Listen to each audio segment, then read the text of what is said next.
Bücher lesen ist reine Zeitverschwendung. Wer dieser Meinung ist, kann ein starkes Argument einbringen. Warum für die Lektüre eines Buches 24 Stunden oder länger investieren, wenn man die gleiche Story bequem in einem 2-Stunden-Film serviert bekommen kann? Also, was tun in dieser Extrazeit, die uns Covid-19 jetzt aufbrummt?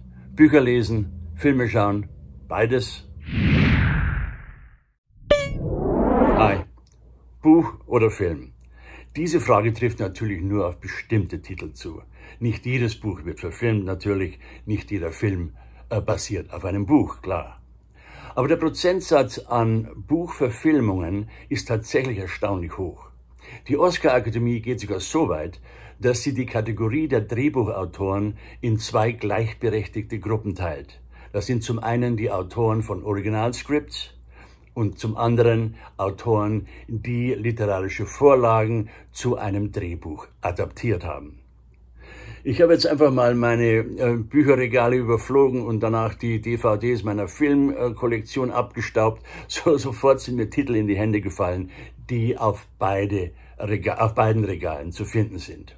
Da ist zum Beispiel Motherless Brooklyn von Jonathan Fathom und der Film von Edward Norton.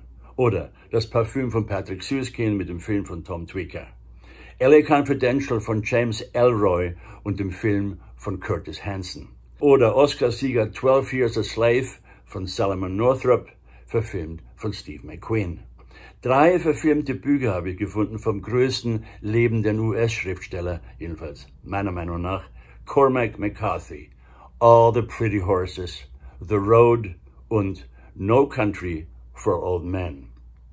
Dass Filme aus Büchern entstehen, das gab es schon in der Frühzeit von Hollywood und in der Filmgeschichte im Allgemeinen. Das berühmteste war Im Westen nichts Neues, basierend auf dem Roman von Erich Maria Remarque. Aber der größte Erfolg war die Verfilmung von Margaret Mitchells Buch Vom Winde verweht. Wenn man die Dollarwerte von damals überträgt in die heutigen Dollarwerte, dann war diese Verfilmung einer der größten Kassenschlager aller Zeiten. Und ich finde es auch ganz interessant, dass die Top-Franchises, viele der Top-Franchises auf Büchern basieren.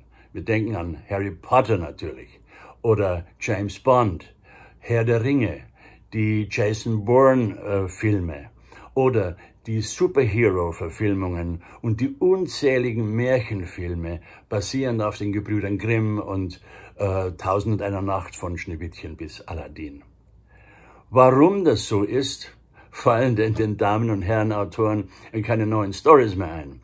Der Grund liegt auf der Hand natürlich. Wird ein Roman ein Bestseller, hat er ein großes, ein breites, ein begeistertes oder zumindest interessiertes Publikum geschaffen. Die Story, die Charaktere, das Drama, die Komik, all das ist bereits verankert im allgemeinen Bewusstsein. Und das ist natürlich die halbe Miete für das Marketing.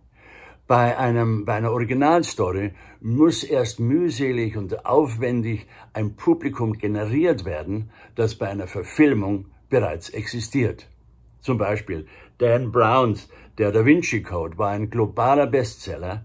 Millionen konnten gar nicht warten, bis dann der Film kam. Die Vögel von Daphne du Maurier war ein Hit, den sich Hitchcock nicht entgehen ließ. Alle redeten von Stieg Larssons The Girl with the Dragon Tattoo. Prompt wurde auch daraus ein Franchise. Dieses Prinzip trifft auch auf die Klassiker, Literaturklassiker zu. Man denke an Don Quixote oder Sherlock Holmes, Dracula, Frankenstein, Oliver Twist, 1984, Liebe in der Zeit der Cholera, Die Blechtrommel. Unzählige Klassiker wurden durch die Bank verfilmt, viele davon mehrfach. Einer der ganz Großen, Stanley Kubrick, hat fast ausschließlich Literatur verfilmt. Von The Killing über Clockwork Orange, Lolita, Dr. Strangelove, Barry Lyndon, The Shining, Full Metal Jacket bis Eyes Wide Shut, alles Bücher. 2001 The Space Odyssey war eine interessante Ausnahme. Das war die Verschmelzung von Buch und Film, beide entstanden in gemeinsamer, gleichzeitiger Kooperation. Zurück zu meiner Frage, ist Bücherlesen Zeitverschwendung? Immer wieder ist zu hören, das Buch ist so viel besser als der Film. Denn, so das Argument, ein 400-Seiten-Buch lässt Raum für viel mehr Beschreibungen, Hintergründe, Motive, Gedanken und so weiter, als das ein 120 Seiten Drehbuch kann. Ich habe mich gefragt, ob das wirklich in allen Fällen zutrifft. Und ich habe mir überlegt, welche Filme ich besser fand als das Buch, auf dem dieser Film basiert. Klar, ich gebe zu, es ist natürlich Geschmackssache, aber ich will mal erwähnen die Filme, die ich besser finde als das Buch. Da ist zum Beispiel Jaws, der weiße Hai.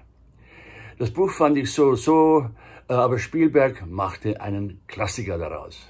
Dann The Godfather, der Pate, was Warner Brothers als einen Routine-Gangsterfilm in Auftrag gab, machte Francis Ford Coppola zu einem Meilenstein der Filmgeschichte. Unvergesslich die Performance von Anthony Hopkins in Das Schweigen der Lämmer, nach dem Buch von Thomas Harris. Oder Jurassic Park von Michael Crichton. Ich fand den Thriller eigentlich ganz spannend. Aber wenn du einen T-Rex im Rückspiegel deines Autos siehst oder Raptors, die in der Küche 2 Cats verspeisen wollen, da spielt sich vor deinem Auge etwas so fundamental Bedrohliches ab, dass das gedruckte Wort da kaum mithalten kann. Denn der entscheidende Unterschied zwischen Buch und Film ist meiner Meinung nach der Grad der Visualisierung der Personen und der Umgebung, in der sie agieren. Was meine ich damit? In einem Buch sind die Personen und deren Umwelt meiner Fantasie überlassen. Aber die bleibt immer vage, immer nebulös, abstrahiert. Und wenn ich lese, ihr schwarzes, lockiges Haar bis zur Schulter rahmte ihr schmales Gesicht, ihre Lippen und so weiter, dann gibt mir das eine Vorstellung, wie sie wohl auf die anderen Protagonisten der Story wirkt. Aha, die finden sie hübsch, begehrenswert, das ist ja ganz gut zu wissen. Aber vor meinem geistigen Auge entsteht kein präzises Bild von ihr. Ich könnte sie nicht malen, selbst wenn ich malen könnte. Im Film dagegen sehe ich sie. Sehe ihre Locken, ihr Gesicht, ihre Lippen und ich höre ihre Stimme. Jetzt geht nicht mehr nur der Puls ihrer fiktiven Bewunderer hoch, sondern auch meiner. Aber hier liegt eine Verantwortung für diese Übersetzer von Buch in den Film.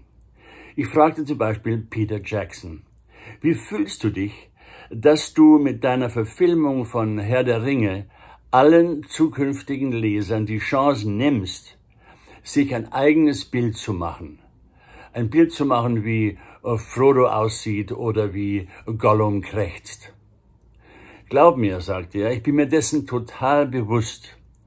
Aber ich empfinde es als einen Trost, wenn ich höre, dass seit meinen Filmen der Buchverkauf der Tolkien-Bücher um Millionen gestiegen ist. Auch das ist eine Antwort auf die Frage, ob ein Buch, das Lesen eines Buches, Zeitverschwendung ist. Offenbar nicht. Sonst wären nicht Millionen nach ein paar Stunden Film geil darauf, das Vielfache an Zeit zu investieren in ein Buch mit dem gleichen Titel, um eine Story zu lesen, die Sie schon kennen. See you next time.